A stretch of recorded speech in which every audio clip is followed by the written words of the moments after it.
ਨੇ ਜੀ ਅਸੀਂ ਉਹਨਾਂ ਦੇ ਨਾਲ ਦੁਬਾਰਾ ਇਨ ਟੱਚ ਹੋ ਗਏ। ਸਾਡੇ ਨਾਲ ਹੁਣ ਲਾਈਵ ਟਰਾਂਸਮਿਸ਼ਨ ਜਿਹੜੀ ਹੈ ਸ਼ੁਰੂ ਹੋ ਚੁੱਕੀ ਹੈ ਤੇ ਰੇਡੀਓ ਸਪਾਈਸ ਦੇ ਫੇਸਬੁੱਕ ਪੇਜ ਦੇ ਉੱਤੇ ਤੁਸੀਂ ਲਾਈਵ ਡਾਕਟਰ ਸਾਹਿਬ ਸਾਡੇ ਨਾਲ ਨੇ, ਪ੍ਰੋਫੈਸਰ ਪਾਲ ਆਹਲੂਵਾਲੀਆ ਬ੍ਰਿਸਬਨ ਤੋਂ ਲਾਈਵ ਹੋ ਚੁੱਕੇ ਨੇ। ਸੋ ਤੁਸੀਂ ਸਾਡੀ ਇੰਟਰਵਿਊ ਜਿਹੜੀ ਹੈ ਇਹ ਲਾਈਵ ਦੇ ਸਕਦੇ ਹੋ। ਸਭ ਤੋਂ ਪਹਿਲਾਂ ਆਹਲੂਵਾਲੀਆ ਸਾਹਿਬ sincere apologies ਕਿ ਥੋੜਾ ਟੈਕਨੀਕਲ ਗ੍ਰਿਚ ਕਰਕੇ ਅਸੀਂ ਪਹਿਲੋਂ ਤੁਹਾਡੇ ਨਾਲ ਵੀਡੀਓ ਜਿਹੜਾ ਲਾਈਵ ਨਹੀਂ ਕਰ ਸਕੇ।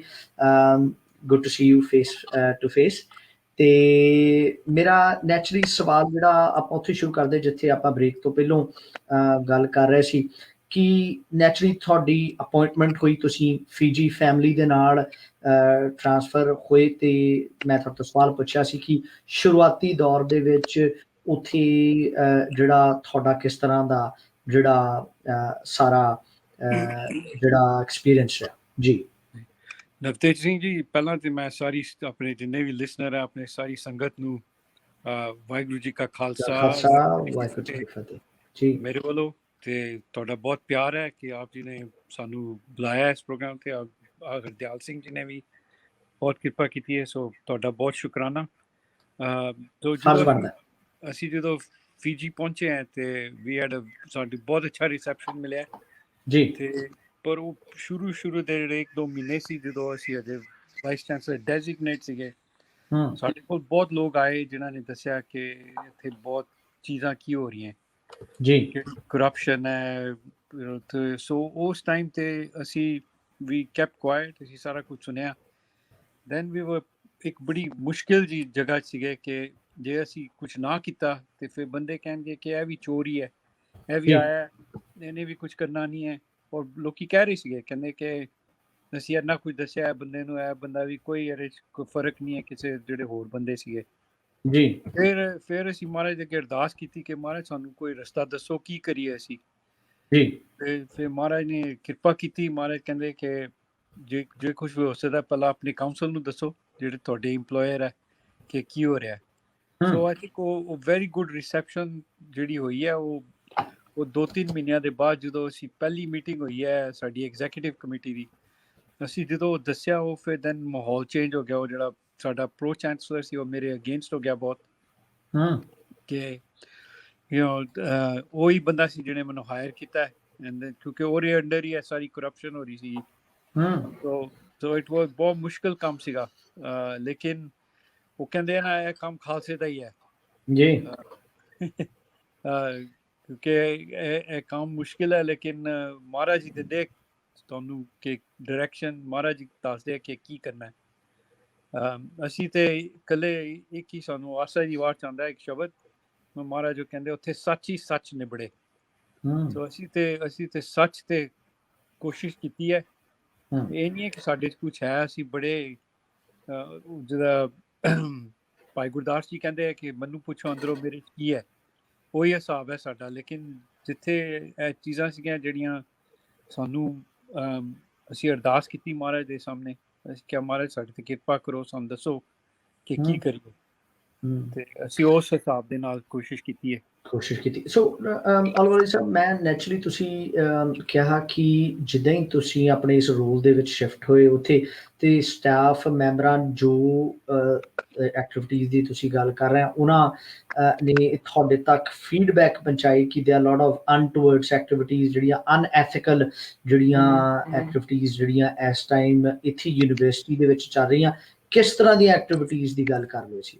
ਦੇਖੋ, ਇੱਕ ਤੇ ਮੈਂ ਤੁਹਾਨੂੰ ਦੱਸਦਾ ਪਹਿਲਾਂ, ਇੱਕ ਤੇ ਜਿਹੜਾ ਵੀ CEO ਆਉਂਦਾ ਹੈ ਕਿਸੇ ਵੀ ਆਰਗੇਨਾਈਜੇਸ਼ਨ ਦਾ, it's a big business basically university ਜੀ। ਯੂ ਹੈਵ ਟੂ, ਤੁਹਾਨੂੰ ਕੋਈ ਆਡਿਟ ਕਰਨਾ ਪੈਂਦਾ ਹੈ ਕਿ ਦੇਖੀਏ ਕਿ ਸਾਰਾ ਕੁਝ ਆਰਡਰ 'ਚ ਹੈ ਕਿ ਨਹੀਂ ਹੈ। ਉਹ ਵੀ ਅਸੀਂ ਕੀਤਾ ਕਿ ਕਿਉਂਕਿ ਜਦੋਂ ਤੁਸੀਂ ਜੋਬ ਲੈਂਦੇ ਆ ਤੁਹਾਨੂੰ ਬਾਹਰੋਂ ਕੁਛ 100% ਨਹੀਂ ਪਤਾ ਲੱਗਦਾ ਕੀ ਹੈ। ਯੂ ਟਰਾਈ ਐਂਡ ਐਸਰਟੇਨ ਕਿ ਬੁੱਕਸ ਵਗੈਰਾ ਕਿਸ ਤਰ੍ਹਾਂ, ਪਰ ਉਹ ਜਦੋਂ ਤੁਸੀਂ ਅੰਦਰ ਆਉਂਦੇ ਆ ਫਿਰ ਤੁਹਾਨੂੰ ਅੰਦਰੋਂ ਇਨਫੋਰਮੇਸ਼ਨ ਪਤਾ ਲੱਗਦੀ ਹੈ। ਸੋ ਆਈ ਥਿੰਕ ਉਹ ਆਡਿਟ ਜਦੋਂ ਮੈਂ ਕੀਤਾ ਉਹ ਫਿਰ ਜਿਹੜੇ ਬੰਦੇ ਦੱਸ ਰਹੇ ਸੀਗੇ, I give U N example. ਜਿਸ ਤਰ੍ਹਾਂ ਕੋਈ ਬੰਦਾ ਸੀਗਾ, ਉਹਨੂੰ ਉਹਦੀ ਜੋਬ ਦੇ ਉੱਪਰੋਂ ਹੀ was, let's say he was the director of a research centre, ਜੀ ਉਹ ਡਾਇਰੈਕਟਰ ਔਰ ਡੈਪਿਊਟੀ ਡਾਇਰੈਕਟਰ ਦੀ ਤਨਖਾਹ ਵੀ ਉਹਨੂੰ ਦੇ ਰਹੇ ਸੀਗੇ ਕਿਉਂਕਿ 4 ਸਾਲ ਹੋ ਗਏ ਸੀ he had never filled the job so you hmm can act up ਪਰ you can't act down as well so ਉਹ ਹੂੰ ਡਾਇਰੈਕਟਰ ਦੀ ਸੈਲਰੀ ਵੀ ਲੈ ਰਿਹਾ ਡੈਪਿਊਟੀ ਡਾਇਰੈਕਟਰ ਦੀ ਸੈਲਰੀ ਵੀ ਲੈ ਰਿਹਾ ਸੋ ਵਾਹ ਜਸਟ ਐਗਜ਼ਾਮਪਲ ਫਿਰ ਹੋਰ ਇੱਦਾਂ ਦੀਆਂ ਗੱਲਾਂ ਹੁੰਦੀ ਸੀਗੀਆਂ ਕੋਈ ਕਿਸੇ ਨੂੰ 5 ਸਾਲ ਦੀ ਬੈਕ ਪੇ ਦੇਤੀ ਸੋ ਦੇਰ ਵਾਜ਼ ਅ ਲੋਟ ਆਫ ਫਾਈਨੈਂਸ਼ੀਅਲ ਮਿਸਮੈਨੇਜਮੈਂਟ ਤੇ ਇਹ ਦੇਖੋ ਇਹਦੀ ਸਾਰੀ ਵੱਡੀ ਗੱਲ ਹੈ ਕਿ ਇਹ ਜਿਹੜੀ ਯੂਨੀਵਰਸਿਟੀ ਹੈ USP ਇਹਦੇ ਫੰਡਰਸ ਹੈਗੇ ਆ 12 ਕੰਟਰੀਆਂ ਪਲੱਸ ਆਸਟ੍ਰੇਲੀਆ ਤੇ ਨਿਊਜ਼ੀਲੈਂਡ ਹੂੰ ਆਸਟ੍ਰੇਲੀਆ ਤੇ New Zealand pays a lot of tax pays money ਤੇ ਮੈਂ ਆਪ ਆਸਟ੍ਰੇਲੀਅਨ ਸਿਟੀਜ਼ਨ ਵੀ ਹੈ ਸੋ ਆਈ ਫੈਲਟ ਕਿ ਆਈ ਹੈਡ ਅ ਡਿਊਟੀ ਕਿ ਸਾਰੀਆਂ ਕੰਟਰੀਆਂ ਦੇ ਜਿਹੜੇ ਵੀ ਇਹਨਾਂ ਨੇ ਪੈਸੇ ਪਾਏ ਹੈ ਦੇ hard earned tax page dollars that we have to ਸਾਨੂੰ we have to make sure ਕਿ ਇਹਨਾਂ ਦੀ ਕੋਈ in a way we ਇਹਨਾਂ ਦੀ ਦੇਖਭਾਲ ਕਰਨੀ ਮੇਰਾ ਹੀ ਕੰਮ ਸੀਗਾ ਬਿਲਕੁਲ ਬਿਲਕੁਲ ਰਿਸਪੌਂਸਿਬਿਲਟੀ ਬਣਦੀ ਹੈ ਜੀ ਹਾਂਜੀ ਸੋ ਜਿੱਥੇ ਤੁਸੀਂ ਗੱਲ ਕੀਤੀ ਕਿ ਕਾਫੀ ਫਾਈਨੈਂਸ਼ੀਅਲ ਜਿਹੜੀ ਸੈਲਰੀਜ਼ ਨੂੰ ਲੈ ਕੇ ਆਪਾਂ ਕਹਿ ਸਕਦੇ ਮਿਸ ਕਰਪਸ਼ਨ ਹੀ ਕਹਿ ਸਕਦੇ ਹਾਂ ਇਸ ਨੂੰ basically it was chronic corruption ਜਿੱਥੇ ਕਿ ਜਦੋਂ ਤੁਸੀਂ ਨਹੀਂ ਉਸ ਦੇ ਹੱਕਦਾਰ ਤੁਹਾਨੂੰ ਪੇ ਮਿਲ ਰਹੀ ਆ ਬੈਕ ਪੇਆਂ ਜਿਸ ਦੇ ਜਿਹੜਾ ਤੁਸੀਂ ਕੰਮ ਹੀ ਨਹੀਂ ਕੀਤਾ ਉਸ ਦੀ ਵੀ ਤੁਹਾਨੂੰ ਤਨਖਾਹ ਮਿਲ ਰਹੀ ਹੈ ਸੋ ਦੇ ਮਸਟ ਬੀ ਲੋਟ ਆਫ ਕਿਕਬੈਕਸ ਸੋ ਇਹ ਸਾਰਾ ਕੁਛ ਜਿਹੜਾ ਕਿ ਇੰਡੀਵਿਜੂਅਲਸ ਆਪਣੇ ਫਾਇਦੇ ਜਾਂ ਇਸ ਦੇ ਨਾਲ ਜਿਹੜਾ ਢਾਂਚਾ ਫੀਜੀ ਦਾ ਉਹ ਵੀ ਜੁੜਿਆ ਹੋਇਆ ਸੀ Navtej Singh ji I can't really ਟੈਲ ਕਿਉਂਕਿ ਮੈਂ ਅਜੇ ਇੰਨੀ ਦੂਰ ਨਹੀਂ ਪਹੁੰਚਿਆ ਸੀ ਕਿ ਮੇਰੀ ਇਨਵੈਸਟੀਗੇਸ਼ਨਸ ਜੀ ਤੇ ਪਰ ਇਹਨਾਂ ਨੇ ਬਹੁਤ ਜਿਹੜੇ ਬੰਦਿਆਂ ਨੂੰ ਜਿਨ੍ਹਾਂ ਨੂੰ ਮੈਂ ਨੇਮ ਕੀਤਾ ਸੀਗਾ ਉਹ ਮੇਰੀ ਪਹਿਲੀ ਰਿਪੋਰਟ 'ਚ ਉਹਦੇ 'ਚ ਬਹੁਤ ਐਵੀਡੈਂਸ ਸੀਗਾ ਤੇ ਉਹ ਫਿਰ ਜਿਹੜੇ ਸਾਡੀ ਕਾਉਂਸਲ ਸੀਗੀ ਉਹ ਕਹਿੰਦੀ ਕਿ ਇਹਨੂੰ ਦੇ ਸ਼ੁੱਡ ਜਿਹੜੇ ਪ੍ਰੋਫੈਸਰ ਆਲੂਵਾਲੀਆ ਨੇ ਜਿਹੜੇ ਰਿਪੋਰਟ ਦਿੱਤੀ ਹੈ ਇਹਨੂੰ ਇੰਡੀਪੈਂਡੈਂਟਲੀ ਇਨਵੈਸਟੀਗੇਟ ਹੋਣਾ ਚਾਹੀਦਾ ਫਿਰ ਉਹਨਾਂ ਨੇ ਇੱਕ ਕੰਪਨੀ ਹੈ ਆਕਲੈਂਡ ਦੇ ਅੰਦਰ BDO ਆਕਲੈਂਡ ਉਹਨਾਂ ਨੂੰ ਕਿਹਾ ਕਿ ਤੁਸੀਂ ਇਹ ਇਨਵੈਸਟੀਗੇਟ ਕਰੋ ਤੇ ਉਹਨਾਂ ਨੇ ਫਿਰ ਇੱਕ ਰਿਪੋਰਟ ਲਿਖੀ ਤੇ ਉਹਦੇ ਵਿੱਚ ਫਿਰ ਉਹਨਾਂ ਨੇ ਦਿਖਾਇਆ ਕਿ ਜੇ ਕੁਝ ਵੀ ਮੈਂ ਕਿਹਾ ਉਹ ਬਹੁਤ over 80% ਚੀਜ਼ਾਂ ਜਿਹੜੀਆਂ ਮੈਂ ਲਿਖਿਆ ਸੀ ਸਹੀ ਸੀਗੀਆਂ ਤੇ ਫਿਰ ਉਹਨਾਂ ਨੇ ਦਿਖਾਇਆ ਕਿ ਕੋਈ 10-12 ਮਿਲੀਅਨ ਦੋ ਸਾਲਾਂ 'ਚ ਖਾਧਾ ਇਹ ਕੰਮ ਉਹਨਾਂ ਨੇ ਕਾਫੀ ਡਿਟੇਲਸ ਦਿੱਤੀਆਂ ਤੇ ਬਸ ਉਹ ਫਿਰ ਉਹ ਜਿਹੜੇ ਬੰਦੇ ਸੀਗੇ ਉਹ ਫਿਰ ਉਹਨਾਂ ਨੂੰ ਉਹ ਵੈਰੀ ਹੋ ਗਏ ਇੱਕਦਮ ਕਿ ਇਹਨੂੰ ਇੰਡੀਪੈਂਡੈਂਟ ਨੇ ਵੀ ਵਿੰਡੀਕੇਟ ਕੀਤਾ ਉਹ ਮੰਨਦੇ ਹੀ ਨਹੀਂ ਕਿ ਕਦੀ ਕਿਸੇ ਨੇ ਉਹ ਰਿਪੋਰਟ 'ਚ ਕੁਝ ਗਲਤ ਕਿਹਾ ਬਹੁਤ ਵੱਡਾ ਅਮਾਉਂਟ ਹੈ ਤੇ ਬਹੁਤ ਥੋੜੇ ਸਮੇਂ ਦੇ ਵਿੱਚ ਐਡਾ ਵੱਡਾ ਜਿਹੜਾ ਪੈਸੇ ਦੀ ਮਿਸਮੈਨੇਜਮੈਂਟ ਹੈ ਆਈ ਮੀਨ ਇਹਦੇ ਪਿੱਛੇ ਕੋਈ ਛੋਟੀ just as a logical observation Ahluwalia Sahib ਕਿ ਇਹ ਕੋਈ ਇੱਕ ਬੰਦਾ ਤਾਂ ਇੰਨਾ ਜੁਰਤ ਨਹੀਂ ਕਰ ਸਕਦਾ ਖਾਸ ਕਰਕੇ ਜਿੱਥੇ ਕਿ ਤੁਹਾਡੀ ਅਕਾਊਂਟੇਬਿਲਿਟੀ ਤੇ ਪੈਸਾ ਵੀ ਜਿਹੜਾ ਬਾਹਰੋਂ ਆ ਰਿਹਾ ਬਟ ਜੇ ਮੈਂ ਨਿਊਜ਼ੀਲੈਂਡ 'ਚ ਬੈਠਾ ਦੇਖਾਂ ਕਿ ਇੱਕ ਇਸ ਸੋਰਸ ਆਫ ਫੰਡ ਬੜਾ ਪ੍ਰਾਇਮਰੀ ਹੈ ਜਿੱਥੇ ਕਿ ਬਾਹਰੋਂ ਇੰਟਰਨੈਸ਼ਨਲ ਡਾਲਰਸ ਕਨਵਰਟ ਹੋ ਕੇ ਇੱਕ ਯੂਨੀਵਰਸਿਟੀ ਦੇ ਵਿੱਚ ਆ ਰਿਹਾ ਆ ਉਸ ਦੀ ਦੇਖ ਰੇਖ ਦੇ ਲਈ ਫੰਡਿੰਗ ਆ ਰਹੀ ਹੈ ਤੇ ਉਸ ਨੂੰ ਸਾਈਫਨ ਕਰਕੇ ਜਿਹੜਾ ਨਿੱਜੀ ਤੌਰ ਦੇ ਉੱਤੇ ਕਿਸੇ ਨੇ ਜੇ ਇਸਤੇਮਾਲ ਕਰਨਾ ਹੋਵੇ ਤਾਂ ਇਹ ਨੈਚੁਰਲੀ ਇਹ ਇੱਕ ਕਿਸਮ ਦਾ ਰੈਕਟ ਮੈਂ ਕਹਿ ਸਕਦਾ ਕਿ ਨੈਚੁਰਲੀ ਇਸ ਦੇ ਵਿੱਚ ਸਰਗਰਮ ਲੱਗਦਾ ਸੋ ਆਈ ਮੀਨ ਤੁਸੀਂ ਇਸ ਦੇ ਬਾਰੇ ਕਿਸੇ ਜਿੱਦਾਂ ਕਿਹਾ ਕਿ ਇੰਡੀਪੈਂਡੈਂਟ ਆਰਡਰ ਦੇ ਬਾਅਦ ਫਿਰ ਕਿਉਂਕਿ ਟਾਈਮ 2018 ਦਾ ਤੁਸੀਂ ਦੱਸ ਰਹੇ ਤਾਂ 2021 ਹੈ ਜਿਸ ਦੇ ਵਿੱਚ ਤੁਸੀਂ ਪਹੁੰਚਿਆ ਫਿਰ ਅੱਗੇ ਕੀ ਹੋਇਆ ਜੀ ਜੀ ਦੇਖੋ ਇਹ 2018 ਚ ਉਹਨਾਂ ਨੇ ਮੈਨੂੰ ਦੱਸਿਆ 2019 ਚ ਅਸੀਂ ਇੱਕ ਰਿਪੋਰਟ ਲਿਖੀ ਹੈ ਅਗਸਤ ਤੱਕ ਉਹ ਕਾਉਂਸਲ ਨੇ ਆਲਰੇਡੀ ਉਹ ਰਿਪੋਰਟ BDO ਦੀ ਆ ਗਈ ਉਸ ਤੋਂ ਬਾਅਦ ਕਾਉਂਸਲ ਨੇ ਇੱਕ ਕਮਿਸ਼ਨ ਅਪਾਇੰਟ ਕੀਤਾ ਜਿਹੜਾ ਉਹ ਕਮਿਸ਼ਨ ਉਹ ਕਹਿੰਦੇ ਕਿ ਸਾਰਾ ਰਿਫਾਰਮ ਕਰੇ ਯੂਨੀਵਰਸਿਟੀ ਨੂੰ ਤੇ ਉਹ ਇੱਕ ਪੂਰਾ ਸਾਲ ਲੱਗਿਆ ਉਹਨਾਂ ਨੂੰ ਉਹ ਰਿਪੋਰਟ ਤਿਆਰ ਕਰਨ ਲਈ ਉਹ ਵੀ we were very thankful to the New Zealand government ਉਹਨਾਂ ਨੇ they funded that work of the commission ਉਹਨਾਂ ਨੇ ਬਹੁਤ ਪੈਸਾ ਲਗਾਇਆ ਕਿ ਇੰਨੀ ਇੰਪੋਰਟੈਂਟ ਯੂਨੀਵਰਸਿਟੀ ਹੈ ਕਿ ਇਹਦਾ ਫਿਊਚਰ ਸਿਕਿਉਰ ਹੋਏ ਤੇ ਉਹ ਚੱਲ ਰਿਹਾ ਸੀ ਹੁਣ we were about to make changes ਉਹਨਾਂ ਨੇ ਮੇਰਾ deportation ਕੀਤਾ ਪਰ ਜੀ ਅਸੀਂ ਇੱਕ ਹੋਰ ਗੱਲ ਕਹਿਣੀ ਚਾਹੁੰਦੇ ਹਾਂ ਕਿ ਉਹ ਦੇਖੋ ਅਸੀਂ when I was hired ਸਾਡਾ ਮੈਂਡੇਟ ਸੀਗਾ ਟੂ ਪ੍ਰੋਵਾਈਡ ਅ ਵਿਜ਼ਨ ਜੀ strategy ਕਿ ਗੁੱਡ ਗਵਰਨੈਂਸ ਹੋਣੀ ਚਾਹੀਦੀ ਹੈ and good regulations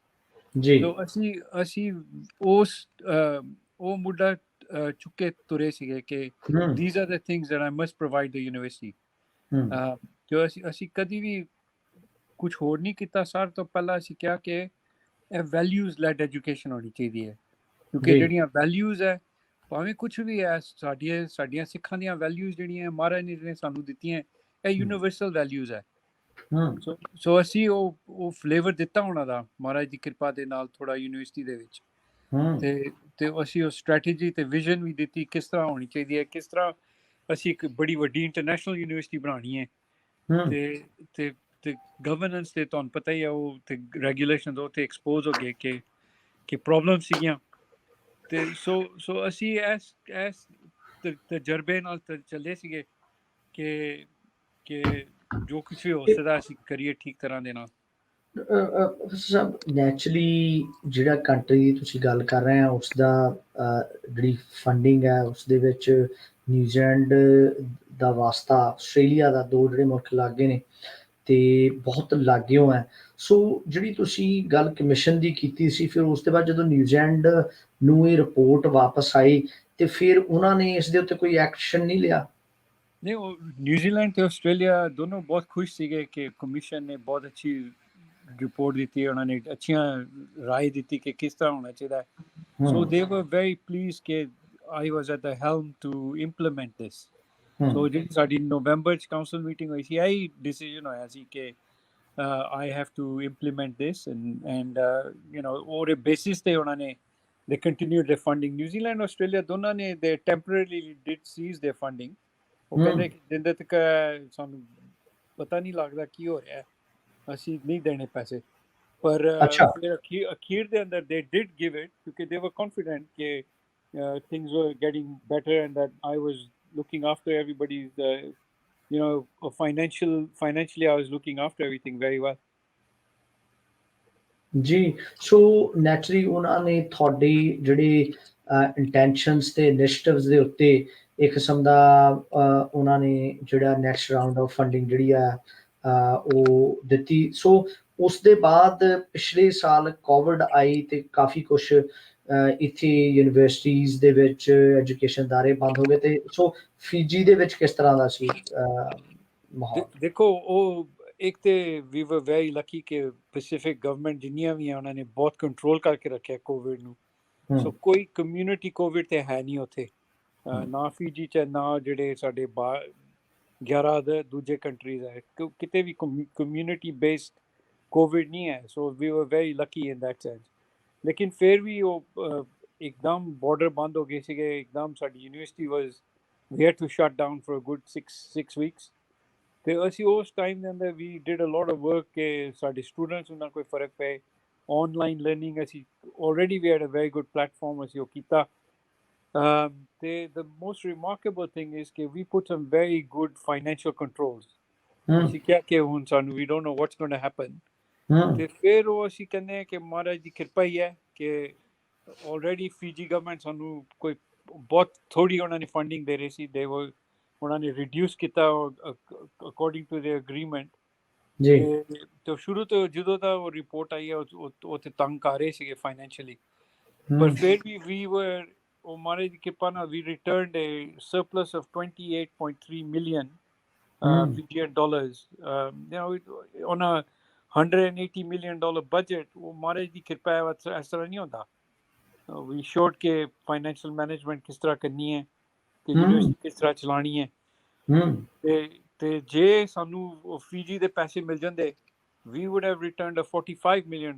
surplus which is remarkable right ਤੇ ਉਹ ਫਿਰ ਉੱਥੋਂ ਵੀ ਇਹ ਅੰਦਾਜ਼ਾ ਹੁੰਦਾ ਕਿ ਕਿੰਨਾ ਕੁ ਪੈਸਾ ਲੀਚ ਕਰਦੇ ਸੀ ਸਿਸਟਮ ਚੋਂ That's a lot of money. ਬਹੁਤ ਵੱਡਾ that would have been a 23% surplus ਅਸੀਂ ਤੇ 16.5% surplus return ਕੀਤਾ but that tells you ਕਿ ਕੀ ਕੁਝ ਕਰ ਰਹੇ ਸੀਗੇ ਜਿਹੜਾ ਜਿਹੜਾ ਇੰਨਾ ਸਰਪਲਸ ਨਹੀਂ ਕਦੀ ਵੀ ਰਿਟਰਨ ਕੀਤਾ ਕਿਸੇ ਨੇ। ਸੋ ਤੁਹਾਡੇ ਤੋਂ ਪਹਿਲਾਂ ਜਿਹੜੇ ਵਾਈਸ ਚਾਂਸਲਰ ਸਨ ਨੈਚੁਰਲੀ ਉਹਨਾਂ ਨੇ ਕਦੀ ਇਹ ਆਪਣੇ ਜਿਹੜੇ issues as a going vice chancellor ਉਹਨਾਂ ਨੇ ਤੁਹਾਡੀ ਅਪੋਇੰਟਮੈਂਟ ਤੋਂ ਪਹਿਲਾਂ ਨਹੀਂ ਰੇਜ਼ ਤੁਹਾਡੇ ਨਾਲ ਕਦੀ ਕੀਤੇ ਸਨ ਕਿ ਬਈ ਮੈਂ ਨੈਚੁਰਲੀ ਛੱਡ ਕੇ ਜਾ ਰਿਹਾ and these things you may have to look into या मेरे तक ऐसी लेकिन मेरे को टाइम नहीं लगा या couldn't address them कि ये इश्यूज उस समय नहीं ਤੁਹਾਡੇ ਨਾਲ ਸ਼ੇਅਰ ਹੋਏ? ਨਹੀਂ ਦੇਖੋ ਮੈਨੂੰ ਤੇ ਉਹਨਾਂ ਨੇ 2 ਮਹੀਨੇ ਪਹਿਲਾਂ ਬੁਲਾਇਆ ਸੀਗਾ ਕਿ ਅੱਛਾ ਉਹ ਹੈਂਡਓਵਰ ਹੋਏਗਾ। ਉਹਨੇ ਕਦੀ ਇੱਕ ਮੀਟਿੰਗ ਵੀ ਨਹੀਂ ਕੀਤੀ ਸਾਡੇ ਨਾਲ। ਅੱਛਾ ਉਹਨੇ ਜੀ ਕਦੀ ਵੀ ਨਹੀਂ ਕੀਤੀ ਕੋਈ ਮੀਟਿੰਗ। ਉਹ ਬੰਦਾ ਹੀ ਜਸਟ ਕਾਈਂਡ ਆਫ ਬੇਸਿਕਲੀ ਸ਼ਨਡ ਮੀ। ਇਹ ਤੇ ਉਹ ਗਵਰਨੈਂਸ ਦਾ ਇਨ ਅ ਵੇ ਉਹ ਜਿਹੜਾ ਪ੍ਰੋ ਚਾਂਸਲਰ ਸੀ ਉਹਦੀ ਜੌਬ ਸੀ। ਅਸੀਂ ਉਹਨੂੰ ਬਹੁਤ ਵਾਰੀ ਕਿਹਾ ਕਿ ਸਾਡੇ ਨਾਲ ਇਹ ਬੰਦਾ ਗੱਲ ਨਹੀਂ ਕਰ ਰਿਹਾ, ਰਾਈਟ, ਕੁਝ ਤੁਸੀਂ ਕਰੋ ਕੁਛ, ਰਾਈਟ। ਸੋ ਕੋਈ ਹੈਂਡਓਵਰ ਨਹੀਂ ਹੋਇਆ, ਕੁਛ ਨਹੀਂ ਹੋਇਆ। So that was also part of the background story ਜਿਹੜੀ ਚੱਲ ਰਹੀ ਸੀਗੀ। So I think it was a very difficult time to the point ਕਿ ਜਿਹੜਾ ਸਾਡਾ ਰੈਜ਼ੀਡੈਂਟ ਸੀਗਾ ਉੱਥੇ ਵਾਈਸ ਚਾਂਸਲਰ ਰੈਜ਼ੀਡੈਂਸ, ਉਹ he would not get out of it। ਅੱਛਾ ਉਹ ਵੀ ਉਹਨੂੰ ਕਹਿਣਾ ਪਿਆ ਕਿ you need to get out। ਤੇ ਉਹ ਲੋਕਲ ਫੀਜੀਅਨ ਸਨ ਜੀ? ਉਹ ਇੰਡੋ ਫੀਜੀਅਨ ਸੀਗਾ। ਅੱਛਾ ਹਾਂਜੀ ਅੱਛਾ ਜੀ, ਉੱਥੇ ਦਾ ਲੋਕਲ ਜੀ, ਉੱਥੇ ਦਾ ਲੋਕਲ ਹਾਂਜੀ, ਉੱਥੇ ਦਾ ਇੰਡੋ ਫੀਜੀਅਨ। ਸੋ ਅਲਵਾਲੇ ਸਾਹਿਬ ਨੈਚੁਰਲੀ ਇਸ ਸਾਰੇ ਨੂੰ ਲੈ ਕੇ ਚੱਲਦੇ ਆ ਆਈ ਮੀਨ ਬਾਈ ਦੀ ਐਂਡ ਆਫ ਲਾਸਟ ਈਅਰ, ਸੋ ਉਦੋਂ ਤੱਕ ਆਈ ਮੀਨ ਤੁਹਾਡੇ ਨਾਲ ਫਿਰ ਆਪਣੇ ਕਿਸ ਤਰ੍ਹਾਂ ਦਾ ਵਰਤੀਰਾ, ਕਿਸ ਤਰ੍ਹਾਂ ਦਾ ਬਿਹੇਵੀਅਰ ਬਾਕੀ ਸਟਾਫ ਦੇ ਪੱਖੋਂ ਜਿਨ੍ਹਾਂ ਦੀ ਤੁਸੀਂ ਇੱਕ ਕਿਸਮ ਦਾ ਕਹਿ ਲਓ ਕਿ ਯੂ ਬਲੂ ਦੇ ਲਿਡ ਤੇ ਕਿਸਮ ਦਾ ਦੇ ਨਿਊ ਕਿ ਦੇयर ਵਾਸ ਅ ਰਾਈਟਿੰਗ ਔਨ ਦਾ ਵਾਲ ਕਿ ਅਹਲੂਵਾਲੀਆ ਸਾਹਿਬ ਜਿਹੜੇ ਆ will not have you know any hand in this ਤੇ he will not allow this, ਉਹ ਜਾਰੀ ਨਹੀਂ ਰੱਖਣਗੇ ਇਸ ਤਰ੍ਹਾਂ ਦਾ ਅਨਐਥੀਕਲ ਬਿਹੇਵੀਅਰ। ਫਿਰ ਕਿਸ ਤਰ੍ਹਾਂ ਇਹ ਸਾਰਾ ਸਿਲਸਿਲਾ ਐਂਡ ਦੇ ਵਿੱਚ ਸਾਲ ਦੇ ਆ ਵਾਲੇ 2020 ਦੀ ਗੱਲ ਕਰ ਰਿਹਾ। ਸੋ ਦੇਖੋ 2019 ਤੋਂ ਲੈ ਕੇ ਜਦੋਂ ਦਾ ਜੀ ਮੈਂ ਉਹ ਪੇਪਰ ਲਿਖਿਆ ਜਿੱਥੇ ਮੈਂ ਐਕਸਪੋਜ਼ ਕੀਤਾ ਹੈ, ਉਹਦੇ ਤੋਂ ਲੈ ਕੇ ਉਹ ਜਦੋਂ ਤੱਕ ਵੀਡੀਓ ਰਿਪੋਰਟ ਆਈ, ਕਮਿਸ਼ਨ ਆਇਆ, ਇਹਨਾਂ ਨੇ ਮੈਨੂੰ ਬਹੁਤ ਦੁਖੀ ਕੀਤਾ। ਇਹਨਾਂ ਨੇ ਬਹੁਤ ਟਰਾਈ ਕੀਤਾ ਕਿ ਮੈਨੂੰ ਕੱਢ ਦੇਣ ਕੰਮ ਤੋਂ। ਦੇ ਟਰਾਈਡ ਐਵਰੀਥਿੰਗ ਤੇ ਉਹ ਪਰ ਫਿਰ ਮਹਾਰਾਜ ਜੋ ਤੁਹਾਡੇ ਨਾਲ ਹੁੰਦੇ ਹੈ, ਮਹਾਰਾਜ ਕਹਿੰਦੇ ਆ ਕਿ ਤੁਸੀਂ ਸਿੱਖ ਦਾ ਕੰਮ ਹੈ ਕਿ ਚੜ੍ਹਦੀ ਕਲਾ ਚ ਰਹਿਣਾ। ਸੋ ਉਹਨਾਂ ਨੇ ਅਸੀਂ ਅਰਦਾਸਾਂ ਬਹੁਤ ਕੀਤੀਆਂ ਮਹਾਰਾਜ ਦੇ ਸਾਹਮਣੇ। ਮਹਾਰਾਜ ਨੇ ਕਿਹਾ ਕਿ ਸਾਨੂੰ ਬਖਸ਼ੋ, ਕੁਛ ਕਰੋ, ਅਸੀਂ ਤੇ ਕੁਝ ਗਲਤ ਨਹੀਂ ਕੀਤਾ, ਸਾਡੇ ਜਿੱਥੇ ਤੱਕ ਲੱਗਦਾ ਹੈ ਪਰ ਗਲਤੀ ਕੋਈ ਹੋ ਗਈ ਹੈ ਮਾਫ ਵੀ ਕਰੋ। ਤੇ ਫਿਰ ਨਾਲ ਦੀ ਨਾਲ ਅਸੀਂ ਤੁਹਾਨੂੰ ਦੱਸਿਆ ਕਿ ਸਾਡਾ ਫੇਥ ਬੜਾ ਸਟਰੋਂਗ ਹੈ। ਉਹਨੇ ਸਾਨੂੰ ਬਹੁਤ ਹੈਲਪ ਕੀਤਾ ਇਸ ਟਾਈਮ ਦੇ ਅੰਦਰ। ਤੇ ਫਿਰ ਉਹਨਾਂ ਨੇ ਬਹੁਤ ਕੋਸ਼ਿਸ਼ ਕੀਤੀ। ਇੱਕ ਟਾਈਮ ਤੇ 2020 ਦੇ ਅੰਦਰ ਉਹਨਾਂ ਨੇ ਸਾਨੂੰ ਸਸਪੈਂਡ ਵੀ ਕਰਤਾ ਕੋਈ 10 ਕੁ ਦਿਨਾਂ ਲਈ। ਅੱਛਾ ਤੇ ਉਹ ਸਸਪੈਂਸ਼ਨ ਵੀ ਉਹਨਾਂ ਨੇ ਕਾਉਂਸਲ ਨੇ ਓਵਰਟਰਨ ਕਰਨੀ ਪਈ, ਕਹਿੰਦੇ ਕਿ ਇਲੀਗਲ ਸਸਪੈਂਸ਼ਨ ਆਈ ਹੈ। ਸੋ ਇਹਨਾਂ ਨੇ ਪਹਿਲਾਂ 2019 ਚ ਟਰਾਈ ਕੀਤਾ ਇੱਕ ਵਾਰੀ ਮੈਨੂੰ ਕੰਮ ਤੋਂ ਕੱਢਣ ਲਈ, ਉਹ ਬੈਕਫਾਇਰ ਹੋਇਆ ਇਹਨਾਂ ਕੋਲੋਂ। ਫਿਰ 2000 ਜੂਨ ਦੇ ਵਿੱਚ 2020 ਚ ਇਹਨਾਂ ਨੇ ਫਿਰ ਕੀਤਾ। ਤੇ ਫਿਰ ਹੁਣ ਥਰਡ ਟਾਈਮ ਆਈ ਮੀਨ ਇਨ ਅ ਵੇ 3 ਕੂ ਸੀਗੇ ਇਹਨਾਂ ਲਈ। ਤੀਜਾ ਕੂ ਹੁਣ ਇਹਨਾਂ ਨੇ ਕੀਤਾ ਜਦੋਂ ਉਹਨਾਂ ਨੇ ਕਿਹਾ ਕਿ will take your work permit ਅਵੇ। ਸੋ ਜਦੋਂ ਤੁਸੀਂ ਸਾਰਾ ਕਰਦੇ ਹੋ ਨੈਚੁਰਲੀ ਮੈਨੂੰ ਯਾਦ ਹੈ ਮੈਂ ਰੇਡੀਓ ਨਿਊਜ਼ੀਲੈਂਡ ਇੱਥੇ ਦਾ ਕਾਫੀ ਜਿਹੜਾ ਅਕੰਪਲਿਸ਼ਡ ਅਦਾਰਾ ਕਾਰ ਦੇ ਵਿੱਚ ਜਾ ਰਿਹਾ ਸੀਗਾ ਤੇ ਸਡਨਲੀ ਇਹ ਨਿਊਜ਼ ਰੈਂਡਮਲੀ ਆਈ ਕਿ ਅਹਲੂਵਾਲੀਆ ਜਿਹੜੇ ਨੇ ਉਹਨਾਂ ਨੂੰ ਜਿਹੜਾ ਡਿਪੋਰਟ ਕਰਤਾ ਗਿਆ। ਤੇ ਜਦੋਂ ਤੁਹਾਨੂੰ ਅਹਲੂਵਾਲੀਆ ਸਾਹਿਬ ਫਿਰ ਉਹਨਾਂ ਨੇ ਇਨ ਰਾਈਟਿੰਗ ਦੇ ਵਿੱਚ ਦਿੱਤਾ ਕਿ ਬਸ ਹੁਣ ਤੁਹਾਡਾ ਟਾਈਮ ਖਤਮ ਹੈ, ਤੁਹਾਡਾ ਵੀਜ਼ਾ ਕੈਂਸਲ ਹੈ, ਉਹ ਸਾਰਾ ਤੁਹਾਡੇ ਤੱਕ ਇਹ ਸਿਲਸਿਲਾ ਇਹ ਨੈਚੁਰਲੀ ਜਨਵਰੀ ਦੇ ਮਹੀਨੇ ਦੇ ਵਿੱਚ ਸਭ ਕੁਝ ਹੋਇਆ, ਉਸ ਦੇ ਬਾਰੇ ਵੀ ਥੋੜਾ ਦੱਸਣਾ। ਦੇਖੋ ਸਾਨੂੰ ਕੁਛ ਇਸ ਤਰ੍ਹਾਂ ਨਹੀਂ ਦੱਸਿਆ ਕਿ ਤੁਹਾਡਾ ਵੀਜ਼ਾ ਟਰਬਲ ਚ ਹੈ ਜਾਂ ਕੁਛ ਹੋਈ। ਉਹਨਾਂ ਨੇ ਰਾਤੀ ਉਸ ਤਰ੍ਹਾਂ ਸਾਨੂੰ ਥੋੜਾ ਡਰ ਸੀਗਾ ਕਿਉਂਕਿ ਜਦੋਂ ਤੁਸੀਂ ਇਸ ਤਰ੍ਹਾਂ ਦਾ ਕੰਮ ਕਰਦੇ ਆ ਤਾਂ ਜੀ ਫਿਰ ਤੁਹਾਡੇ ਲਈ ਮੁਸ਼ਕਲਾਂ ਆਉਂਦੀਆਂ, ਪਰ ਅਸੀਂ ਕੋਈ 3 ਤਰੀਕ ਦੀ ਗੱਲ ਹੈ, 3 ਫਰਵਰੀ ਨੂੰ ਅਸੀਂ ਸੁੱਤੇ ਹੋਏ ਸੀ ਤੇ ਕੋਈ 11 ਵਜੇ ਤੋਂ ਬਾਅਦ ਜੀ ਇੱਕ lady she was knocking on our door, window ਦੇ ਸੌਰੀ ਸਾਡੇ ਬੈਕਯਾਰਡ ਦੇ ਵਿੱਚ, ਤੇ ਉਹ ਕਹੀ ਜਾ ਰਹੀ ਸੀ ਕਿ you need to come to the front, ਕਿ security needs to speak to you. ਤੇ ਅਸੀਂ ਤੇ ਆਪਣਾ ਗੇਟ ਲੌਕ ਕਰਕੇ ਰੱਖਦੇ ਆ, ਫਿਰ ਸਾਨੂੰ ਬਾਅਦ ਪਤਾ ਲੱਗਿਆ ਕਿ ਉਹਨਾਂ ਨੇ ਉਹ ਲੌਕ ਤੋੜਤਾ ਸੀ ਗੇਟ ਦਾ। ਅੱਛਾ ਜੀ। ਜਦੋਂ ਅਸੀਂ ਦੇਖਿਆ ਤੇ ਸੋ ਅਸੀਂ ਜਦੋਂ ਅਸੀਂ ਗਏ ਫਰੰਟ ਤੇ, ਉਹ ਟਾਈਮ ਤੇ ਜਦੋਂ ਅਸੀਂ ਫਰੰਟ ਤੇ ਗਏ ਥੋੜੇ ਕੱਪੜੇ ਪਾਏ ਤੇ ਫਰੰਟ ਤੇ ਗਏ, ਉਹ ਬੰਦਾ ਕਹੀ ਜਾ ਰਿਹਾ ਸੀ ਕਿ I'm from Fiji government, you need to open the door. ਤੇ ਮੈਂ ਉਹਨੂੰ ਕਿਹਾ I don't know you, how am I going to open the door. ਪੈਸਾ ਚਲੀ ਗਈ, ਫਿਰ ਉਹ ਕਹਿੰਦਾ I'm giving you 3 seconds, if you don't open the door we'll smash the door. So okay, ਫਿਰ ਮੈਂ ਆਪਣੀ ਵਾਈਫ ਨੂੰ ਕਿਹਾ ਵੀ ਬੈਟਰ ਓਪਨ ਦ ਡੋਰ, ਤੇ ਉਹਨੂੰ ਮੈਂ ਕਿਹਾ ਤੂੰ ਮੇਰੇ ਡੈਪੂਟੀ ਵਾਈਸ ਚਾਂਸਲਰ ਨੂੰ ਫੋਨ ਕਰ ਦੇ ਜਲਦੀ ਦੇ ਕੇ, ਉਹਨੂੰ ਆਉਣਾ ਚਾਹੀਦਾ ਇੱਥੇ, ਉਹ ਵੀ ਕੈਂਪਸ ਦੇ ਉੱਪਰ ਹੀ ਰਹਿੰਦਾ ਹੈ, ਹੀ ਇਜ਼ ਅ ਟੋਂਗਨ, ਡਾਕਟਰ ਪਾਉਂਗਾ। ਤੇ ਮੈਂ I was trying to call the Australian embassy, ਮੈਂ ਕਿਹਾ ਕਿ ਐਜ਼ ਐਨ ਆਸਟ੍ਰੇਲੀਅਨ ਮੈਨੂੰ ਕੋਈ ਪ੍ਰੋਟੈਕਸ਼ਨ ਤੇ ਦੇਣ, ਤੇ ਉਹ ਫੋਨ ਥਰੂ ਨਹੀਂ ਗਿਆ, ਪਰ ਉਹਨਾਂ ਨੂੰ ਪਤਾ ਲੱਗ ਗਿਆ ਹੋਣਾ ਕਿਉਂਕਿ ਮੈਂ ਉਹਨਾਂ ਨੂੰ ਕਿਹਾ ਇਮਰਜੈਂਸੀ ਹੈ, ਉਹ ਇਟ ਵੈਂਟ ਟੂ ਵੌਇਸ ਮੇਲ, ਜਿਹੜਾ ਨੰਬਰ ਉਹਨਾਂ ਨੇ ਮੈਨੂੰ ਦਿੱਤਾ ਹੋਇਆ ਜੀ। ਤੇ ਫਿਰ ਬਸ ਉਹਨਾਂ ਨੇ ਦੇ ਕੇਮ ਇਨ, ਉਹ ਕਹਿੰਦੇ ਇੱਕ ਚਿੱਠੀ ਦਿੱਤੀ ਹੈ ਤੁਹਾਨੂੰ ਕਿ you are now prohibited immigrant, and you are prohibited immigrant because you are risk to public security, you are ਉਹਨਾਂ ਦਾ ਇੱਕ ਸੀਗਾ ਕੋਈ clause 13(2) of the immigration act ਜੀ, ਤੇ ਉਹਨਾਂ ਨੇ ਕਾਫੀ ਉਹਦੇ ਇਹੀ ਕਹਿੰਦੇ you are risk to the public. ਉਹ ਸਾਨੂੰ ਕਦੀ ਸਮਝ ਨਹੀਂ ਪਈ ਕਿ ਅਸੀਂ ਕਦੀ ਕਿਸੇ ਨੇ ਕੁਝ ਕੀਤਾ ਨਹੀਂ, ਕਿ ਅਸੀਂ ਕਿਸ ਤਰ੍ਹਾਂ ਰਿਸਕ ਹੋਣਾ। ਸੋ ਬਸ ਫਿਰ ਉਦੋਂ ਉੱਥੇ ਫਿਰ ਦੇ ਆਲਸੋ ਕਾਈਂਡ ਆਫ ਦੇ 4 people ਜੰਪ ਮੀ, ਔਰ ਜਦੋਂ ਮੈਂ ਫੋਨ ਕਰ ਰਿਹਾ ਜੀ ਥੋੜਾ ਦੇ ਡਿਡ ਮੈਨ ਹੈਂਡਲ ਅਸ। ਮੇਰੀ ਵਾਈਫ ਦੇ ਵਿਚਾਰੀ ਦੇ ਸਮ ਬਰੂਜ਼ਸ ਸਟਿਲ ਔਨ ਹਰ ਆਰਮਸ, ਉਹਨੂੰ ਵੀ ਉਹਨਾਂ ਨੇ ਕਿਉਂਕਿ ਜਦੋਂ ਫੋਨ ਵਗੈਰਾ ਸਨੈਚ ਕਰ ਰਹੇ ਸੀ, then they snatched all our devices, ਕੋਈ computer laptops up to the point ਕਿ ਸਾਡੀ ਜਿਹੜੀ ਆਈ ਵਾਚ ਹੈ ਉਹ ਵੀ ਉਹਨਾਂ ਨੇ ਦੇ ਕਨਫਿਸਕੇਟਡ ਇਟ, ਉਹ ਸਾਡੇ ਬੈੱਡ ਤੇ ਲੱਗੀ ਹੋਈ ਸੀ, ਚਾਰਜ ਬੈੱਡ ਸਾਈਡ ਤੇ ਨਾ ਚਾਰਜ ਹੋ ਰਿਹਾ ਸੀ ਸਾਡੀਆਂ ਘੜੀਆਂ ਵਗੈਰਾ। ਸੋ ਦੇ ਟੁਕ ਐਵਰੀਥਿੰਗ ਐਂਡ ਦੈਨ ਐਟ ਕੋਈ 12 ਵਜੇ ਤੋਂ ਪਹਿਲਾਂ ਦੇ ਡਿਡ ਅ ਕੋਵਿਡ ਟੈਸਟ, ਕਿਉਂਕਿ ਉਹ ਤੇ ਮਨਾਰਾ ਆਸਟ੍ਰੇਲੀਆ ਤਾਂ ਆਉਣ ਨਹੀਂ ਦੇਣਗੇ ਵਿਦਆਊਟ ਅ ਕੋਵਿਡ ਟੈਸਟ। ਤੇ ਉਹ ਵੀ ਸਾਨੂੰ ਪਤਾ ਨਹੀਂ ਹੈ ਕਿ ਇੰਨੀ ਜਲਦੀ ਕਿਸ ਤਰ੍ਹਾਂ ਆਸਟ੍ਰੇਲੀਆ ਨੂੰ ਵੀ ਉਹਨਾਂ ਨੇ ਦੱਸਿਆ ਹੋਣਾ, ਕਿਦੋਂ ਦੱਸਿਆ ਹੋਣਾ, ਕਿਉਂਕਿ ਰਾਤੀ 12 ਵਜੇ ਦੇ ਕੋਲ ਉਹਨਾਂ ਨੇ ਸਾਨੂੰ ਚੁੱਕਿਆ ਹੈ, ਤੇ ਅਸੀਂ 10:20 ਪੌਣੇ 10 ਅਸੀਂ ਫਲਾਈਟ ਦੇ ਉੱਪਰ ਸੀਗੇ from Nadi to come to Brisbane, right. ਤੇ ਉਹ ਫਿਰ 3 ਘੰਟਿਆਂ ਦੀ ਡਰਾਈਵ ਹੈ from Nadi from Suva to Nadi. ਤੇ ਉਹ ਵੀ ਫਿਰ ਉਹਨਾਂ ਨੇ, ਤੇ ਅਸੀਂ ਉਹਨਾਂ ਨੂੰ ਕਿਹਾ ਕਿ ਸਾਡਾ ਇੱਕ ਹੀ ਰਿਕੁਐਸਟ ਹੈ, ਜਦੋਂ ਕਹਿੰਦੇ ਤੁਸੀਂ ਪੈਕਿੰਗ ਕਰੋ ਜਲਦੀ ਕਹਿੰਦੇ you need to pack for 3 days। ਪਰ ਸਾਡੀ ਵਾਈਫ ਨੇ ਪਹਿਲਾਂ ਹੀ, ਕਿਉਂਕਿ ਸਾਨੂੰ ਥੋੜਾ ਜਿਹਾ ਡਰ ਰਹਿੰਦਾ ਸੀਗਾ, ਉਹਨੇ 2 ਸੂਟਕੇਸ ਪਹਿਲਾਂ ਹੀ ਪੈਕ ਕਰਕੇ ਰੱਖੇ ਹੋਏ ਸੀਗੇ। ਤੇ ਅਸੀਂ ਆਪਸ ਵਿੱਚ ਸੋਚਿਆ ਹੋਇਆ ਸੀ ਕਿ ਜੇ ਕਦੀ ਵੀ ਕੁਛ ਇਸ ਤਰ੍ਹਾਂ ਦਾ ਹੋਇਆ, ਕਿਉਂਕਿ ਵੀ ਹੈਡ ਹਰਡ ਕਿ ਇਹਨਾਂ ਦਾ ਕੋਈ ਭਰੋਸਾ ਨਹੀਂ ਹੈ, ਵਾਟ ਵੀ ਹੈਡ ਹਰਡ ਕਿ ਆਉਣਗੇ ਵੀ ਰਾਤੀ ਆਉਣਗੇ, ਇਸ ਤਰ੍ਹਾਂ ਦਾ ਕੁਛ ਕਰਨਗੇ। ਅਸੀਂ ਕਿਹਾ ਕਿ ਸਾਰਿਆਂ ਨਾਲੋਂ ਵੱਡੀ ਗੱਲ ਹੈ ਕਿ ਸਾਡੇ ਘਰ ਦੇ ਵਿੱਚ ਸ੍ਰੀ ਗੁਰੂ ਗ੍ਰੰਥ ਸਾਹਿਬ ਜੀ ਮਹਾਰਾਜ ਦਾ ਪ੍ਰਕਾਸ਼ ਹੈ। ਅਸੀਂ ਕਿਹਾ ਸਾਰਿਆਂ ਨਾਲੋਂ ਵੱਡੀ ਗੱਲ ਹੈ ਕਿ ਅਸੀਂ ਮਹਾਰਾਜ ਨੂੰ ਨਹੀਂ ਛੱਡ ਕੇ ਜਾਵਾਂਗੇ ਜੀ, ਕਿ ਮਹਾਰਾਜ ਸਾਡੇ ਨਾਲ ਹੀ ਚੱਲਣਗੇ। ਜਦੋਂ ਵੀ ਅਸੀਂ ਕੌਣ ਹੈ ਮਹਾਰਾਜ ਲੈ ਕੇ ਜਾਵਾਂਗੇ, ਮਹਾਰਾਜ ਹੀ ਸਾਨੂੰ ਲੈ ਕੇ ਜਾਣਗੇ ਜੀ। ਜਦੋਂ ਵੀ ਮਹਾਰਾਜ ਦਾ ਟਾਈਮ ਹੋਏਗਾ ਜਾਣ ਲਈ, ਮਹਾਰਾਜ ਖੁਦ ਹੀ ਕਹਿਣਗੇ ਹੁਣ ਤਾਂ ਜਾਣਾ ਪੈਣਾ।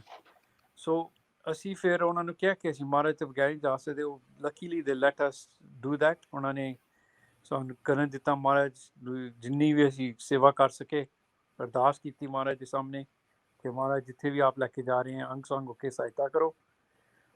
ਤੇ ਬਸ ਫਿਰ then they took us in the car, ਕੌਨਵੋਏ ਸੀ 3 ਗੱਡੀਆਂ ਦੀ ਜੀ। ਪ੍ਰੋਫੈਸਰ ਸਾਹਿਬ ਮੈਨੂੰ ਇੱਥੇ ਹੁਣ ਦੱਸਣਾ, ਜਦੋਂ ਤੁਹਾਨੂੰ ਲੈ ਕੇ ਜਾ ਰਹੇ ਸੀ, ਕੀ ਤੁਹਾਨੂੰ ਮਹਿਸੂਸ ਨਹੀਂ ਉਸ ਟਾਈਮ ਹੋਇਆ ਕਿ ਸਾਡੇ ਨਾਲ ਕੁਝ ਗਲਤ ਨਾ ਵਾਪਰ ਜਾਏ? ਉਹ ਸਾਨੂੰ ਡਰ ਸੀਗਾ ਥੋੜਾ ਜਿਹਾ, ਪਰ ਸਾਨੂੰ ਇਹਨਾਂ ਵੀ ਪਤਾ ਸੀਗਾ ਕਿ ਐਜ਼ ਆਸਟ੍ਰੇਲੀਅਨਸ ਉਹਨਾਂ ਦਾ they will be more careful. ਤੇ ਨਾਲੇ ਸਾਨਾ ਵੱਡੀ ਗੱਲ ਸੀ ਨਵਤੇਜ ਸਿੰਘ ਜੀ ਕਿ ਜਦੋਂ ਸ੍ਰੀ ਗੁਰੂ ਗ੍ਰੰਥ ਸਾਹਿਬ ਜੀ ਮਹਾਰਾਜ ਤੁਹਾਡੇ ਨਾਲ ਹੈ, ਹੂੰ ਤੇ ਫਿਰ ਇਹਨਾਂ ਦਾ ਫਿਕਰ ਨਹੀਂ ਸੀ ਕੋਈ। ਹਾਂ ਉਹ ਵਾਹ ਇਨੀਸ਼ੀਅਲੀ ਤੇ ਸ਼ੌਕ ਸੀਗਾ, ਕੋਈ hmm there is no doubt about it. ਜਦੋਂ ਘਰ ਵਿੱਚ ਆਏ ਹੈ, ਜੋ 15 ਬੰਦੇ ਆਉਂਦੇ ਹੈ, ਉਹ it gives you a real shock. ਲੇਕਿਨ ਇੱਕ ਵਾਰੀ ਫਿਰ ਜਿਹੜਾ ਸਾਡਾ ਡੈਪੂਟੀ ਵਾਈਸ ਚਾਂਸਲਰ ਵੀ ਸੀ, ਸਾਡੇ ਜਾਣ ਤੋਂ ਪਹਿਲਾਂ ਮੇਰੀ ਵਾਈਫ ਨੇ ਉਹਨੂੰ ਕਿਹਾ ਕਿ ਤੂੰ ਇੱਕ ਪ੍ਰੇਅਰ ਕਰ। ਸੋ ਉਹਨੇ ਇੱਕ ਅਰਦਾਸ ਕੀਤੀ, ਆਪਣੇ ਉਹ ਕ੍ਰਿਸਚਨ ਹੈ, ਉਹਨੇ ਪ੍ਰੇਅਰ ਕੀਤੀ। ਉਹ ਪ੍ਰੇਅਰ ਉਹਦੀ ਬਹੁਤ ਪਾਵਰਫੁਲ ਸੀਗੀ। ਉਹ ਬਹੁਤ ਉਹਨੇ ਸਾਰਾ ਟੈਨਸ਼ਨ ਜਿਹੜੀ ਸੀਗੀ ਉਹਨੇ ਕਾਮ ਕਰਤਾ ਸੀ ਕੰਮ। ਉਹ ਜਿਹੜੇ ਉਹ ਹੂੰ ਬੰਦੇ ਵੀ ਸੀਗੇ ਉਹਨਾਂ ਲਈ ਵੀ ਉਹਨੇ ਅਰਦਾਸ ਕੀਤੀ। ਕਹਿੰਦਾ ਕਿ ਇਹ ਹੂੰ ਵੀ ਜਿਹੜੇ ਬੰਦੇ ਆਏ ਇਹਨਾਂ ਨੂੰ ਵੀ ਇਹਨਾਂ ਦੀ ਵੀ ਬਖਸ਼ਿਸ਼ ਕਰੋ। ਸੋ ਹੂੰ ਤੇ ਫਿਰ ਬਸ ਜਦੋਂ ਫਿਰ ਮਹਾਰਾਜ ਨਾਲ ਸੀਗੇ, then it was I felt better. ਫਿਰ ਮੈਂ ਤੇ ਜਦੋਂ ਪਹਿਲਾ ਘੰਟਾ ਤੇ ਮਹਾਰਾਜ ਦੇ ਚਰਨਾਂ 'ਚ ਅਰਦਾਸ ਹੀ ਕਰ ਰਿਹਾ ਸੀਗਾ। ਜਿੰਨਾ ਵੀ ਮੇਰੇ ਕੋਲ ਵਾਹਿਗੁਰੂ ਹੋ ਰਿਹਾ ਸੀ ਉਹ ਗੱਡੀ ਦੇ ਵਿੱਚ, ਉਹ ਉਸ ਹਿਸਾਬ ਨਾਲ ਅਸੀਂ ਜਾ ਰਹੇ ਸੀ। ਔਰ ਸਾਹਿਬ ਸਾਨੂੰ ਇੱਥੇ ਹਰਦਿਆਲ ਅੰਕਲ ਨੇ ਅਸੀਂ ਇਤਫਾਕਨ ਪਰਸੋਂ ਇਕੱਠੇ ਸੀ, ਜਦੋਂ ਇਹ 3 ਗੱਡੀਆਂ ਜਾ ਰਹੀਆਂ ਸੀ ਉਦੋਂ ਇੱਕ ਵਾਕਿਆ ਹੋਇਆ, ਉਸ ਦਾ ਜ਼ਿਕਰ ਤੁਸੀਂ ਜ਼ਰੂਰ ਕਰਨਾ। ਹਾਂਜੀ ਦੇਖੋ, ਸ਼ਾਂਤੀ ਲਾਦਾ ਇੱਕ ਮਹਾਰਾਜ ਦਾ ਕੋਈ ਕੌਤਕ ਹੋਇਆ, ਅਸੀਂ ਕਹਾਂਗੇ ਇੱਕ ਹੂੰ ਮਿਰੇਕਲ ਹੋਇਆ ਕਿ ਅਸੀਂ ਜੀ ਜਦੋਂ ਜਾ ਰਹੇ ਸੀਗੇ ਤੇ ਦੇ ਵਰ ਡਰਾਈਵਿੰਗ ਐਟ, ਉਹ ਸੜਕਾਂ ਬਹੁਤ ਖਰਾਬ ਹੈ, ਦੇ ਵਰ ਡਰਾਈਵਿੰਗ ਅਰਾਊਂਡ 130 ਕਿਲੋਮੀਟਰ ਦੀ ਗੱਡੀ। ਮੈਨੂੰ ਜੀ ਤੇ ਦਿਖ ਨਹੀਂ ਰਿਹਾ ਸੀ, ਮੇਰੀ ਵਾਈਫ ਮੈਨੂੰ ਦੱਸ ਰਹੀ ਸੀ। ਜੀ ਤੇ ਇੱਕ ਟਾਈਮ ਤੇ ਜਾ ਕੇ ਉਹ ਟਾਇਰ ਬਹੁਤ ਖਰਾਬ ਤਰ੍ਹਾਂ ਨਾਲ ਫਟਿਆ, ਪਿਛਲਾ ਟਾਇਰ ਸੀਗਾ। ਸੋ ਡਰਾਈਵਰ ਨੇ ਕਾਫੀ ਉਹਨੇ ਕੰਟਰੋਲ ਕਰਕੇ ਗੱਡੀ ਖੜੀ ਕੀਤੀ। ਹੂੰ ਤੇ ਫਿਰ ਉਹ ਦੂਜੀ ਗੱਡੀ ਆਈ, ਉਹ ਕਹਿੰਦੇ we going to transfer you to the other car. Hmm ਤੇ ਮੈਂ ਕਿਹਾ ਕਿ ਮੈਂ ਉਹ ਗੱਡੀ 'ਚ ਨਹੀਂ ਜਾਵਾਂਗਾ ਜਿਹਦੇ ਸ੍ਰੀ ਗੁਰੂ ਗ੍ਰੰਥ ਸਾਹਿਬ ਜੀ ਮਹਾਰਾਜ ਮੇਰੇ ਨਾਲ ਨਹੀਂ ਜਾਣਗੇ। ਸੋ ਹੂੰ ਫਿਰ ਉਹ ਜਿਹੜੇ ਸੂਟਕੇਸ ਵਿੱਚ ਮਹਾਰਾਜ ਸੀਗੇ ਉਹਨਾਂ ਨੂੰ ਅਸੀਂ ਲੈ ਕੇ ਗਏ ਦੂਜੀ ਗੱਡੀ 'ਚ, ਤੇ ਅਸੀਂ ਅੰਦਰ ਬੈਠੇ। ਤੇ ਫਿਰ ਉਹ ਦੇ ਸਟਾਰਟਡ ਡਰਾਈਵਿੰਗ। ਫਿਰ ਥੋੜੀ ਦੇਰ ਬਾਅਦ ਉਹ ਜਿਹੜਾ ਡਰਾਈਵਰ ਸੀਗਾ ਉਹ ਗੱਡੀ ਦਾ, ਉਹਦਾ ਨਾਮ ਸੀਗਾ ਮੋਰੀਸ। ਕਹਿੰਦਾ ਮੈਂ ਫੀਜੀਅਨ ਹੈ, ਜੀ ਇੰਡੀਜਨਸ ਫੀਜੀਅਨ। ਪਰ ਉਹ ਹੂੰ ਕਹਿੰਦਾ ਕਿ ਮੇਰੀ ਕਹਿੰਦਾ ਮੈਂ ਪੰਜਾਬੀਆਂ ਨਾਲ ਜੰਮਿਆ ਪਲਿਆ, ਤੇ ਮੇਰੀ ਹੂੰ ਬੇਬੇ ਕਹਿੰਦਾ ਉਹ ਪੰਜਾਬੀ ਹੈ। ਉਹ ਹੁਣੀ ਕਹਿੰਦਾ ਉਹਨਾਂ ਦੀ डेथ हुई है, थोड़ी देर हुई है। कहता है कि आप हिंदी बोलते हैं? तो मैंने बोला हम बोलते हैं हिंदी। तो जी बोलता है कि मैं आपको एक पंजाबी गाना सुना सकता हूँ?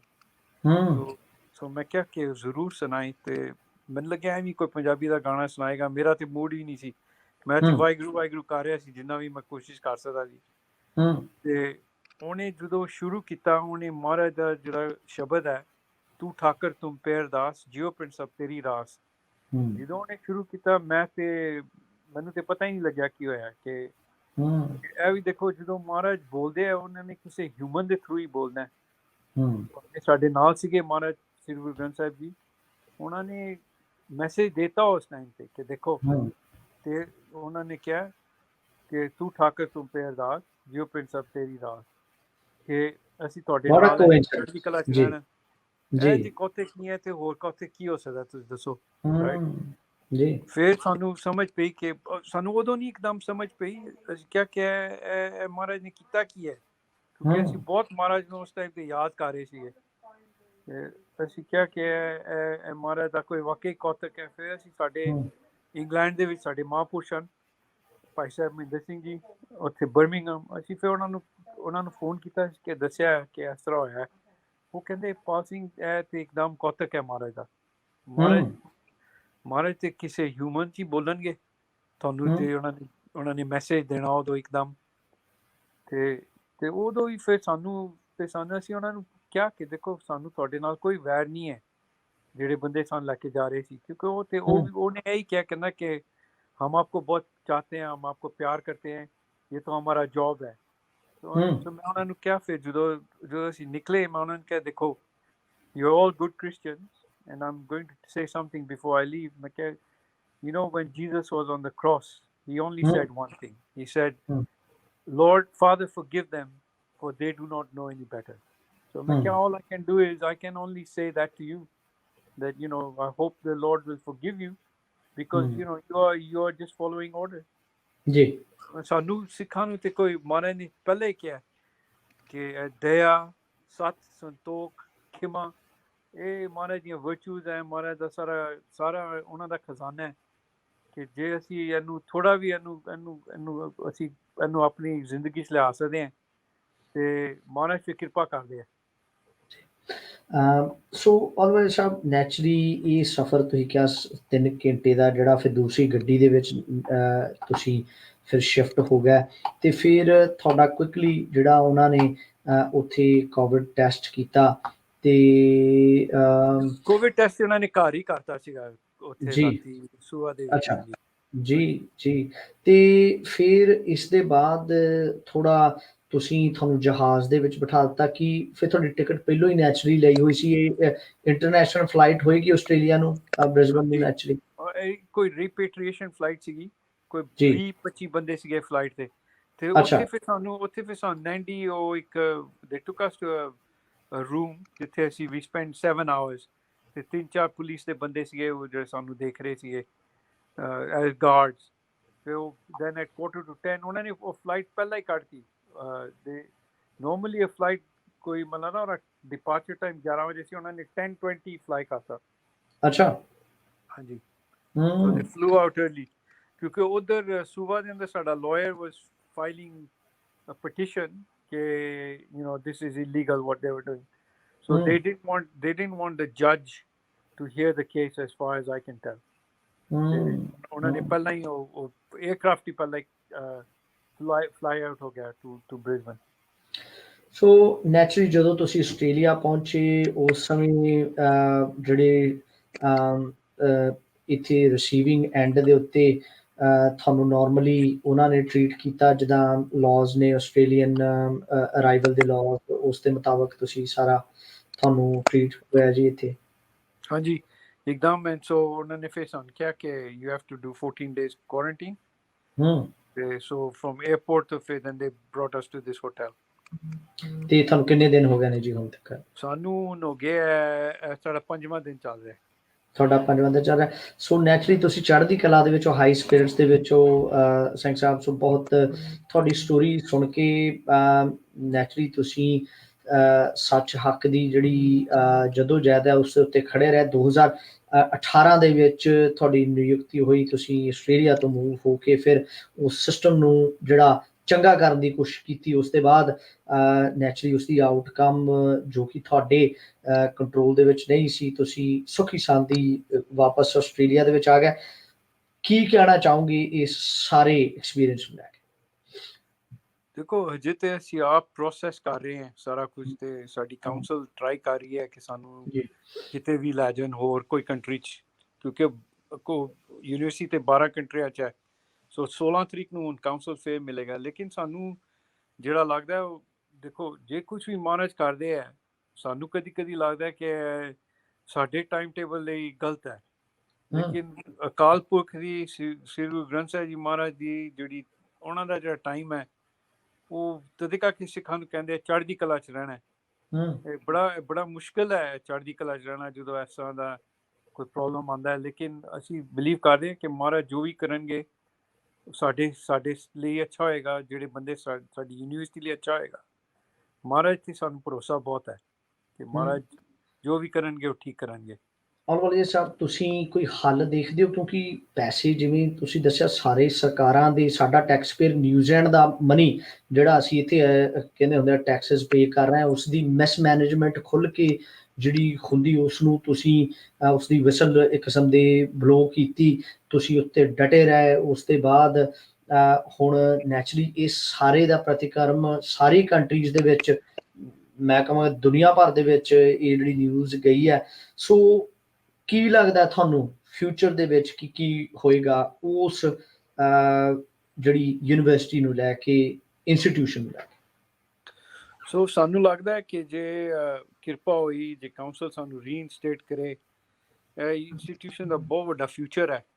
ਕਿਉਂਕਿ ਸਾਨੂੰ ਮਹਾਰਾਜ ਨੇ ਉੱਥੋਂ ਇੰਗਲੈਂਡ ਤੋਂ ਤਰਾਸ਼ ਕੇ ਭੇਜਿਆ ਕਿ ਯੂਨੀਵਰਸਿਟੀ ਕਿਸ ਤਰ੍ਹਾਂ ਚਲਾਉਣੀ ਹੈ।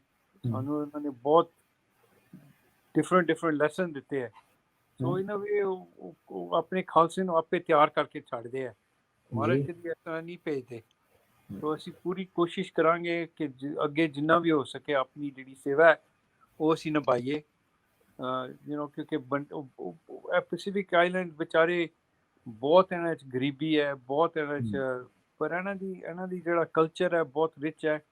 ਇਹਨਾਂ ਦਾ ਜਿਹੜਾ ਅਫੈਕਸ਼ਨ ਤੇ ਲਵ ਜਿਹੜਾ ਇਹਨਾਂ ਨੇ ਸਾਨੂੰ ਦਿਖਾਇਆ ਉਹ ਵੀ ਕਮਾਲ ਹੈ, ਸਾਡੇ ਲਈ ਇੰਨਾ ਪ੍ਰੇਅਰ ਕਰਦੇ ਹੈ। ਸੋ ਸਾਨੂੰ ਲੱਗਦਾ ਕਿ ਅਸੀਂ ਹਜੇ ਸਾਡਾ ਕੰਮ ਖਤਮ ਨਹੀਂ ਹੋਇਆ, ਲੇਕਿਨ ਉਹ ਤੇ ਮਹਾਰਾਜ ਜੀ ਦੱਸਣਗੇ।